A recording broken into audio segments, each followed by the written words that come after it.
نبی علیہ السلام کی حدیث ہے، المؤمن ینذی شیطانہ کما ینذی احدکم بعیرہ فی السفر، ایک بندہ مومن اپنے شیطان کو تھکا تھکا کے مار دیتا ہے، جیسے تم اپنی سواری کو مسلسل سفر کر کے تھکا کر گرا دیتے.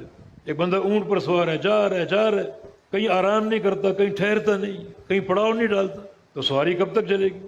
بالآخر وہ ماندہ ہو کر گر جائے گی. ایک بندہ مومن کی شیطان کی مثال بھی یہی، اتنا ذکر کرتا ہے کہ اپنے شیطان کو تھکا تھکا کر ماندہ کر کے چت کر دیتا اور گرا دیتا. ابن قیم فرماتے ہیں کہ یہاں مراد یہ ہے کہ کثرت سے اللہ کا ذکر، اور ہر ذکر کا کلمہ جو ہے وہ شیطان کی پشت پر کوڑے کی طرح برستا ہے. یہ سبحان اللہ والحمد للہ ولا الہ الا اللہ واللہ اکبر، سبحان اللہ کہو گے اس خبیث کی پشت پر آپ نے کوڑا مارا، الحمدللہ کہو کہ دوسرا بار، لا الہ الا اللہ تیسرا بار، ذکر کرتے جاؤ، کوڑے برساتے جاؤ، کب تک وہ کوڑے کھائے گے؟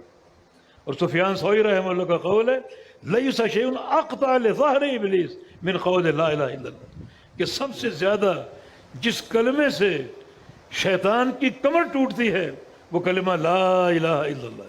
اب بندے کو فہم ہو کہ اس کا معنی کیا ہے، بندے کو علم ہو کہ اس کلمے میں ہر معبود باطل کا انکار ہے، ہر معبود باطل، جتنی درگاہیں، قبریں، آستانے، قبے بنے ہوئے دنیا میں سب کا انکار، کوئی معبود نہیں، سارے معبود باطل، اور سچا اور حق معبود صرف ایک اللہ ہے.